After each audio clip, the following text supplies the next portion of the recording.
Hello friends, आपण मानक GK class को स्वागत। तो फ्रेंड्स, आज आम मोस्ट इम्पोर्टाट जीके डिस्कसन करवा जहाँकि आपण एग्जाम रे आसबार 99.9% संभावना रोचे। तो फ्रेंड्स, आज जहाँ भी क्वेश्चन डिस्कसन हो इंडियन पॉलिटी रु डिस्कसन कराहब। तो निहाती भाव सीरियसली वीडियोटी को देखंतु कहीं आपण काम निहाती भाव आसब। प्रथम प्रश्न है which article of the constitution provides equality before law. संविधान क्यों आर्टिकल रे कहुई जे समस्त नियमटा सामान। तो यहाँ एनसर हूँ आर्टिकल 14 रे कहुई कि कौन समस्त नियमटा सामान। यहाँ आर्टिकल 14 रे कहुई एवं आर्टिकल 15 रे कौन कहुई। आर्टिकल 15 रे कौन कहुई जाति धर्म निर्विशेष क्या भी जाति धर्म को लेकिन बा वर्ण को लेकिन बा लिंग को लेकिन आमे ताकू पातर अंतर करिपारिबा नाही। जाति धर्म वर्ण एवं लिंग को लेकिन क्या पातर अंतर करिपारिबा नाही। एटा आर्टिकल 15 रे कहुई एवं आर्टिकल 16 रे कहुई जे माने पब्लिक एम्प्लॉयमेंट रे समस्त समान अधिकार अछि। पब्लिक एम्प्लॉयमेंट माने जोटा नियुक्ति रे समस्त समान अधिकार अछि सेटा कहुई। एवं आर्टिकल 17 रे कहुई जे एबोलिशन ऑफ अनटचेबिलिटी जो भेदभाव अच्छी अछुआ छुआ अच्छी सेटा एबोलिश होगापाई सेटा विलुप्त होगापाई से विषय आर्टिकल 17 रे कहुई। तो मोस्ट इम्पोर्टाट मन रखु। तापर देखा क्वेश्चन 2 को आम जा। क्वेश्चन 2 रे आपणकर अच्छी देखु। क्वेश्चन 2 अच्छी which article of the constitution says about establishment and constitution of supreme court. माने क्यों आर्टिकल रे सुप्रीम कोर्ट रो आपणकर एस्टाब्लिशमेंट सुप्रीम कोर्ट स्थापन विषय कहुई। आर्टिकल सेटा हूँ आर्टिकल 124। यहाँ मन रखु आर्टिकल 124 रे कहुई जे सुप्रीम कोर्ट स्थापन विषय कहुई आर्टिकल 124 रे। तापर देखिबा नेक्स्ट आमे देखिबा नेक्स्ट क्वेश्चन को जिबा। The parliament of India consist of most important question the parliament of India consist of माने भारतर पार्लियामेंट क्या लेकिन गठित प्रेसिडेंट तापर लोकसभा राज्यसभा एवं ऑल ऑफ द एबव। तो यहाँ ऑल ऑफ द एबव हम आमर पार्लियामेंट कहले प्रेसिडेंट लोकसभा एवं राज्यसभा को लेकिन गठित होता है। यहाँ मन रखु। क्वेश्चन नंबर 4 अच्छी the number of representatives of the states and the union territories elected by the method of indirect election in Rajya Sabha are. माने जो आमर राज्यसभा रे केतेटा मेंबर माने इनडायरेक्ट आपणकर इनडायरेक्ट सिलेक्ट होगी जानती। तो आमे जानी जे प्रेसिडेंट 12 जन को सिलेक्ट करती नॉमिनेट करती एवं टोटाल स्ट्रेंथ होची राज्यसभा रो 250। तो 250 रु जदि 12 काटी देबा केते रहिबो 238 मेंबर कौन करती से माने विभिन्न स्टेट रु जाइथंती विभिन्न राज्य रु जाइछंती एवं सेटा इनडायरेक्ट इलेक्शन होता है परोक्ष भाव में आपणकर इलेक्शन होता है।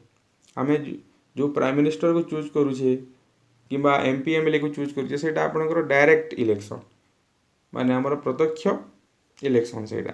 किंतु राज्यसभा मेंबर्स मानक आम परोक्ष भाव में आम भोट दे था। तापर देखा यहाँ तो करेक्ट आंसर है 238। तापर ये लिखाई देखो who is the chairman of Rajya Sabha. राज्यसभार चेयरमैनटा किए यहाँ मोस्ट इम्पोर्टेंट क्वेश्चन बारंबार एग्जाम रे आसी थाए। तो यार आंसर जानिबा पूर्वरु आपण जदि प्रथम थर देखुछंती एई चैनल को सब्सक्राइब करंतु एवं जदि लाइक करूना लाइक करंतु एवं कमेंट मध्य करंतु। ता सहित जीके रो जो प्रीवियस क्लास गुडाक अछि 30 डेज कोर्स बोली गोटे आपणकर प्लेलिस्ट अछि सेटा को जाइकी देखंतु आपण मोस्ट इम्पोर्टेंट क्वेश्चन निहाती भावे पाइबे। तो देखिबा who is the chairman of Rajya Sabha. Rajya Sabha chairman किए होती president speaker vice president and deputy chairman जोटा अच्छी। तो यार करेक्ट आंसर है राज्यसभा चेयरमैन होती वाइस प्रेसिडेंट किए वाइस प्रेसिडेंट। लोकसभा रे किए अध्यक्षता करती जमी स्पीकर यहाँ मन रखु लोकसभा जमी स्पीकर सेमती राज्यसभा किए वाइस प्रेसिडेंट। तापर देखिबा who was first chairman of Rajya Sabha. राज्यसभार प्रथम चेयरमैन किए अटंती? एस राधाकृष्णन, एस भि कृष्णमूर्ति राव, तापर भायोलेट आल्भा, एपीजे अब्दुल कलाम। तो यार करेक्ट आंसर होची एस राधाकृष्णन एवं एस पी कृष्णमूर्ति राव जो लेखा है यहाँ होती first deputy chairman of Rajya Sabha. Fast deputy chairman of Rajya Sabha chairman गोटे अच्छी आ डेप्यूटी चेयरमैन अच्छी। तो आमर जो चेयरमैन रोचे से भाइस प्रेसिडेंट। तो जिते बेले भाइस प्रेसिडेंट प्रेसिडेंटर काम करेंगे से डेप्यूटी चेयरमैन जी थी से कौन कर राज्यसभार चेयरमैन हिसाब से कम कर एस बी कृष्णमूर्ति राव होती first deputy chairman of Rajya Sabha. तापर देखा next star question which are asked during question hour is. तो आपंकर जो क्वेश्चन गुड़ाक पचरा जाए जिते बेले आपंकर पार्लियामेंट रे अधिवेशन गुड़ाक बसे से अधिवेशन कौन हुए आप 3टा अधिवेशन जो बसे से अधिवेशन कौन हुए वर्ष को 3टा अधिवेशन बस अति कम 2टा अधिवेशन बस यहाँ मन रखु अति कम 2टा अधिवेशन बसी थाए। तो स्टार क्वेश्चन जो क्वेश्चन आवर पचरा जाए से कौन स्टार क्वेश्चन गोटे थाए आ गोटे अनस्टार क्वेश्चन गोटे थाए एवं आ गोटे सर्ट नोटिस क्वेश्चन थाए 3 प्रकार क्वेश्चन पचरा जाए। तो स्टार क्वेश्चन होची आपनकर जो क्वेश्चन आपण सांगे सांगे पचराइबे मंत्री को माने जार नोटिस देवाक पड़ोनी 10 दिन कि 15 दिन पूर्व मुझे सब क्वेश्चन पचारि बोली आपण से मिनिस्टर को माने जो आप जो डिपार्टमेंट को पचारे मनकर एजुकेशन डिपार्टमेंट को पचरार अच्छी। तो एजुकेशन डिपार्टमेंट को जब पचार अच्छी तो आप 15 दिन पूर्व कि 10 दिन पूर्व आपको नोटिस देवाक पड़ी था। किंतु यही स्टार क्वेश्चन सेमती हुए ना आप सांगे सांगे पचारे एवं ओराल एंसर देवे मिनिस्टरटा कौन ओराल एंसर दे था।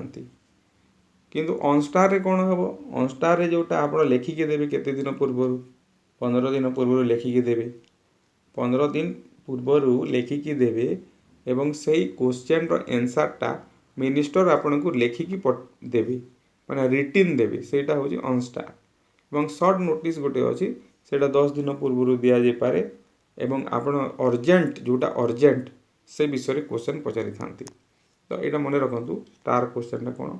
तापर देखा नेक्स्ट 8 नंबर क्वेश्चन अच्छी the number of representatives of Odisha in the Rajya Sabha. Rajya Sabha रे ओडिशार केते जन प्रतिनिधित्व करते एमपी केते जन प्रतिनिधित्व करते मैं ओडिशार राज्यसभा रे केते सीट रही यहाँ हूँ आपनकर करेक्ट आंसर हूँ 10 राज्यसभा रे किंतु लोकसभा रे केतेटा 21 यहाँ मन रखु लोकसभा रे 21 राज्यसभा रे 10। तापर नेक्स्ट क्वेश्चन देखा तो ता पूर्व आप आम टेलीग्राम ग्रुप जॉइन करना टेलीग्राम चैनल जॉइन करूँ टेलीग्राम चैनल ना हो आप सर्च करेंगे टेलीग्राम को जाकि Gurukul for competitive exam bracket रे न्यू चैनल लिखाई सेटा आप जॉइन करेंगे। गवर्नर कि डिस्क्रिप्शन बॉक्स कि आप डिस्क्रिप्शन बॉक्स को जाकि देखिपारे तार लिंकटा दिखाई। Governor of the state is appointed by माने गोटे राज्यर राज्यपाल को किए अपॉइंट करि prime minister president chief justice of India chief minister यहाँ समस्त कन्फ्यूज हो जाती जेहेतु राज्यर गोटे राज्यपाल चीफ मिनिस्टर कि चीफ जस्टिस ऑफ इंडिया बोली भावी दिखती किंतु करेक्ट आंसर हो प्रेसिडेंट प्रेसिडेंट राज्यपाल मान नियुक्ति दे था। तापर देखा Odisha high court is established in Odisha high court केवे प्रतिष्ठित होता प्रतिष्ठा होता। तो यहाँ देखा यहाँ हूँ 1948 मसीह ओडिशार हाईकोर्टा प्रतिष्ठा होता। Who is the last chairman of planning commission रो लास्ट चेयरमैन किए पिला माने जवाहरलाल नेहरू लिखती किंतु यहाँ हूँ नरेंद्र मोदी होती प्लानिंग कमिशन रो लास्ट चेयरमैन कहीं प्लानिंग कमिशन बोले किसी ना सेटा रिनेम हो जाइए तार नाटा चेंज हो नीति आयोग हो 2015 मसीह। तो ये लिखाई देखो नीति आयोग वाज एस्टाब्लिश्ड इन यहाँ हम 1 जनवरी 2015 ऑप्शन फर्स्ट 1 जनवरी 2015 रे नीति आयोगटा एस्टाब्लिश्ड होइछि जोटा कि तार ना प्लानिंग कमिशन थिला। तापर देखिबा मीनिंग ऑफ क्वाओ वारंटो यहाँ आप जो रिट WRIT रिट जो अच्छी से रिट भितर गोटे अच्छी क्वाओ वारंटो। तो यार मीनिंगटा कौन क्वाओ वारंटोर मीनिंग होची आपनकर व्हाट इज योर अथॉरिटी। यार मीनिंग होची व्हाट इज योर अथॉरिटी। तो नेक्स्ट क्वेश्चन को जीवा who was head of rules procedure committee.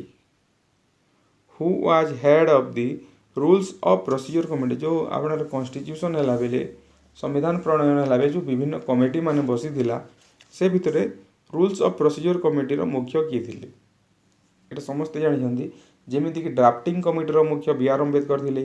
Screening committee मुख्य आपणकर राजेंद्र प्रसाद थिले। तो एथिर मध्य मुख्य थिले रूल्स ऑफ प्रोसीजर कमिटी मुख्य मध्य राजेंद्र प्रसाद थिले राजेंद्र प्रसाद। तापरे नेक्स्ट क्वेश्चन देखिबा fundamental duties of constitution borrowed from. Fundamental ड्यूटीटा क्यों देशरू अणा हेतिला। फंडामेंटल ड्यूटी जेमिति कि आपणकर फंडामेंटल राइट्स गोटे अच्छी। तो फंडामेंटल ड्यूटीटा यहाँ अणा हेतिला आपणकर USSR रू अणा हेतिला। फंडामेंटल ड्यूटीटा क्या अणा हेतिला क्यों देशरू अणा हेतिला सोवियत रूस बोली जो आम कहूचे ताठारू अणा हेतिला फंडामेंटल ड्यूटी। तो जापान तो ना आयरलैंड रू कौन अणा हेतिला एटा मध्ये एग्जाम रे आसे आयरलैंड रू आपन directive principle of state policy अणा हेतिला एटा मन रखंतु।